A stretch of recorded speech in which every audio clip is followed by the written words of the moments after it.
On our most recent visit to the Dominican Republic, we stayed at Sanctuary Cap Cana, and located very close to that is the skate park, which is one of the most popular things to do while you're in the Punta Cana area. Since we were traveling for only 3 days and 3 noches, we didn't have time to do a full day excursion, which is really what is needed if you're going to visit Scape Park.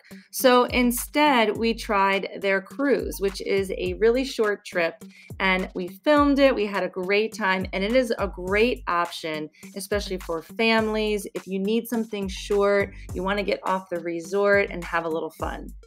This excursion is called the Scape Park Sunshine Cruise. I will put the link in the description below. We booked it through viator.com, where we book all of our excursions and we are partners with. It does not include entry into the skate park itself, however, although I definitely recommend looking into it because it's one of the top attractions in the Punta Cana area. It does include transportation from the hotel, or you can meet them directly at the marina like we did if you don't want to have to go from hotel to hotel picking everybody up.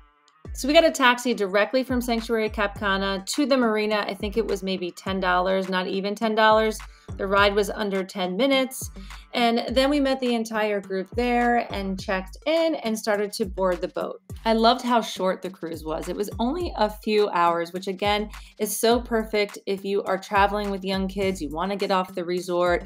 Maybe it's the first time they're going to be on a boat, and this excursion is absolutely perfect for that. The first part of the excursion is you cruise out to where you are going to do some snorkeling. So it's a really calm ride, beautiful waters. You travel along the resorts in Cap Cana. So again, this is perfect for someone's first boat ride, or you just want something calm.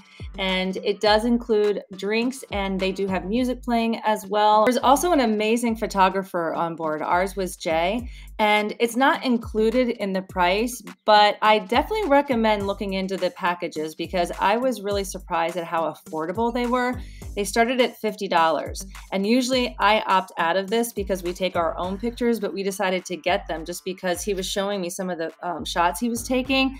He was really talented, and it definitely is worth it. They just email it to you, and you have it on a Dropbox, and you can have all of the pictures that he takes. Once you get to the snorkeling spot, they anchor, and then everyone gets off and snorkels, whoever wants to, and all of the equipment is provided. You can bring your own, but they have it there for you to use as well. And this is definitely a beginner's snorkeling. There's not a ton to see, but there are really pretty fish, clear crystal blue water, so it's perfect for a beginner.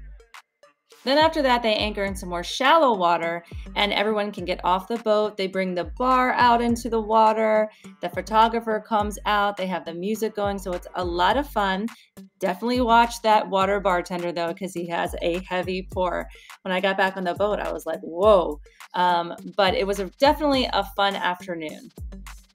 A few quick tips for this trip and really any boat excursion that you take. One is I would purchase an SPF shirt or hoodie. I like the hoodie because then you can also cover your head, and it has saved me from sunburn so many times. I forgot it once, and even though I put on a ton of sunscreen, I still got really sunburned. Also bring, obviously, lots of waterproof sunscreen, towels, and then we also brought our insulated mugs this time, which I'm really glad that we did so we could keep our drinks cold. Water shoes are also a great idea. I actually did slip on the boat. Not sure if that was the heavy pour from the bartender, but either way, it's just a hazard that can happen when you're on a boat, and if you're with little kids, putting some water shoes on them will really help. And finally, I would definitely go for the professional photos. In fact, it's something that I usually don't do, but this time I did just because the quality and the scenery was so amazing, and it's something that you will have forever. And then after time in the shallow water, everyone gets back on the boat. It's the end of the excursion, and you head back to the marina. I think the ride is about 30 minutes. Again, a beautiful, calm ride. And there is a shuttle waiting to take you back to the hotel, which we decided to use this time instead of a taxi since it was included and a really short ride. Overall, I definitely recommend this excursion, especially for families and families with small children, or if you have never been on a boat before or never snorkeled before. Now, if you're an avid snorkeler or an avid traveler, you might be a little bit bored on this excursion, but that's why I loved it was only a few hours. And the weather was perfect, so it's a great way to get off the resort, take a boat ride, snorkel a little bit, drink, have some fun, and then return back to the resort. But if you do have an entire day to spend on an excursion, you have to check out the video that we did on Saona Island. And it was one of the most amazing excursions that we've ever taken. And it's one of those bucket list destinations that you have to check out. It is an entire day. I'm talking like 10 to 12 hours, but it is so worth it. And again, I will put the link to book this excursion in the description below. And if you are new to our channel, 3 Days and Tres Noches brings you real, honest, to the point travel tips, reviews, and information about the destinations that we go to. And we have a ton more trips planned for the rest of the year. We'll be going back to Cancun, back to Punta Cana, Aruba, Florida, and many other places. So keep following us, and you can find us on Instagram and TikTok as well.